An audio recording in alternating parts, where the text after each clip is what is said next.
Adopted victims from the Abuja Kaduna train attack have come out to say that this terrorists actually slaughtered 6 cows to feed them all through their stay at the hands of the terrorists. You can imagine, where did they get such money from to buy cows to be able to feed? Because I've always wondered, with the kind of population of the people that it even took from that train attack only, you like it left a lot on my mind, to start thinking that how do these people feed, how do they feed their victims, how do they even feed their families.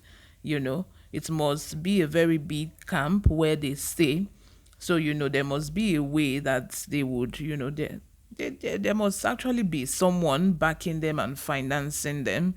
This has been a point of contention so for so many years, of people, naming names and saying all sorts that these people actually have finances. And this is actually one of the proof that we've been looking for, that these people actually have financiers and people backing them. To get more juicy news on this topic, if you haven't subscribed to this channel, please make sure you subscribe, hit the like button, most importantly click on the notification bell so that you can get notified whenever we post a new video. Without further ado, let's dive straight into the details of today's news. Mohammed Dayabo is one of the victims of the Abuja Kaduna train attack of March 28, 2022.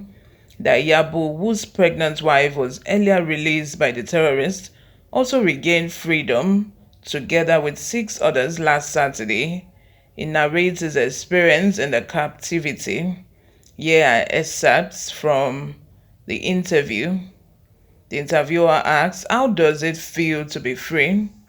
"I am appealing to the government to meet their needs, these terrorist demands, so that the remaining victims can be freed.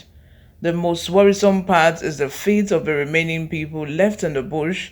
About 44 victims, including 4 children and an 85-year-old woman, are still in captivity." Then he asked again, "How were you treated in the forest?" "They treated us well, even slaughtered 6 cows for us. They fed us throughout our 3 months stay in captivity." It was reported that you were bitten by snakes, scorpions, and other reptiles in the forest. Is this true? Several reports circulating on social media about us being bitten by snakes are false. These false reports circulated in the media were causing more harm than good to the victims still in captivity. The terrorists killed about 10 snakes and 2 scorpions in the forest, so the information that we were bitten by snakes is false, as no one was bitten by a snake. The interviewer asked again, "What is the condition of the remaining victims?" "The remaining victims are alive and well.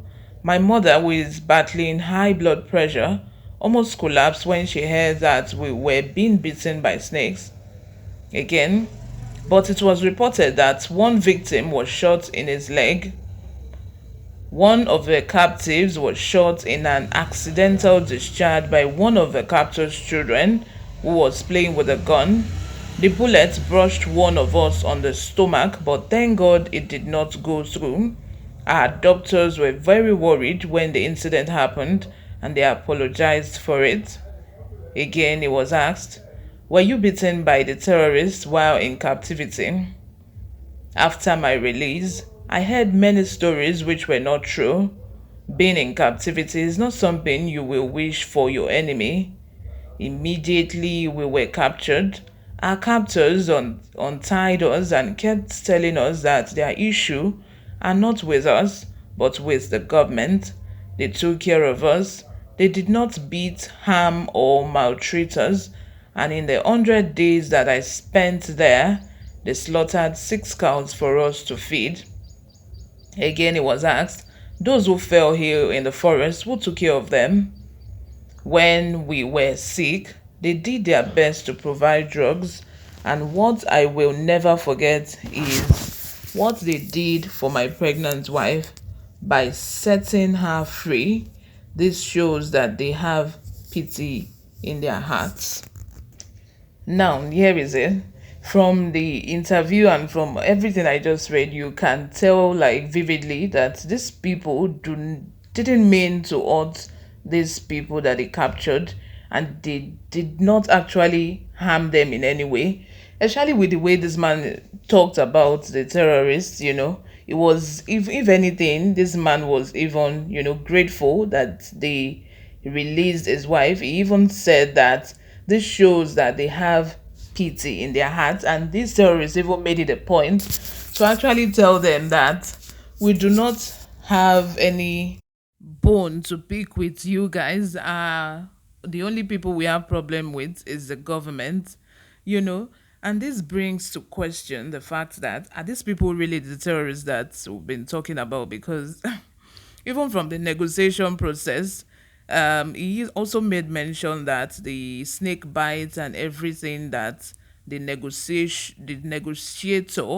that this man Gumi introduced to the federal government, what wasn't actually telling the truth about all the snake bites and everything. So, which also brings that question that was that man actually saying the truth? The negotiator, was he actually saying the truth? Because the way the man kept, talking about the snake's bite, even the gunshot, that one of them was shot, that the government should attend to them. Now I'm feeling like maybe they are working together. Maybe that man just wanted them to be able to get the money from the federal government, to be able to get the ransom money, or for the government to just be able to quickly do their bidding and just forget about the whole story. It's just a little bit shady for me at this point, because at this point I don't understand.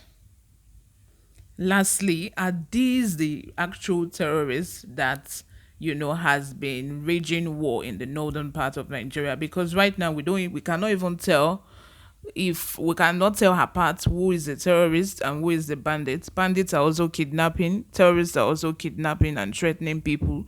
Both of them are actually doing the same thing, just that the terrorists wants to Islamize Nigeria, But I'm just a bit confused here. Let me know what you think in the comment section. I'll be responding to all your comments. If you haven't subscribed to this channel, please make sure you subscribe.